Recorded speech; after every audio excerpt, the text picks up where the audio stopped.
We've heard from a worker at San Onofre. He is saying our members are on the front lines. None have been tested for COVID-19.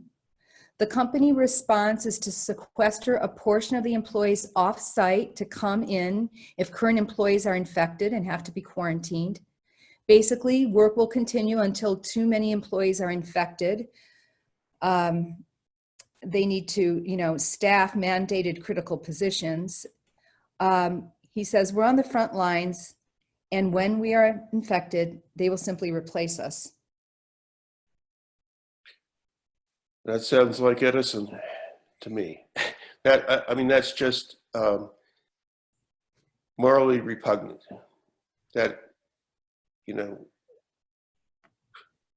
I don't know whether this employee is an Edison employee or whether he or she works for Holtec, but I know that Holtec has been much more difficult to manage in terms of how they use their employees and the risks they expose them to.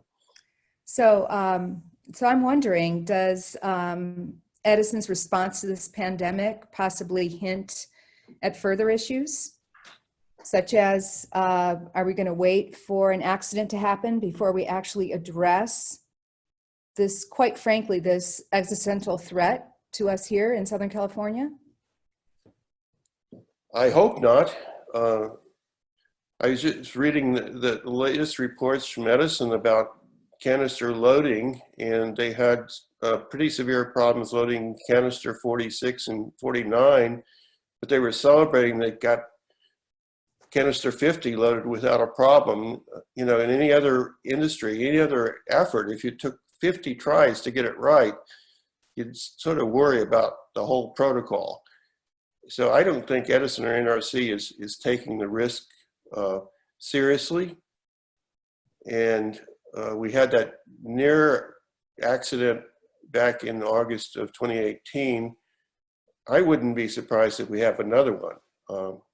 There's some improvements in the loading technique. They now monitor whether the slings that hold the canister actually are bearing the full weight of the canister, and if not, then they stop and try to correct things.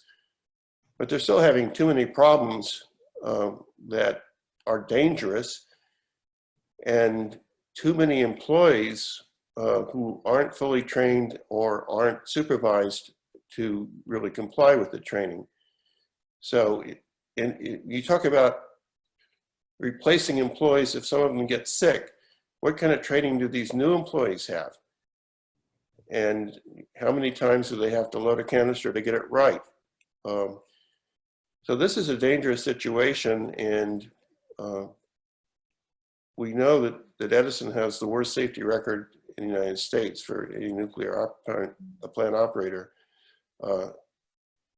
When Edison says, trust me, we're doing the safest thing possible, that's a statement that is very hard to swallow.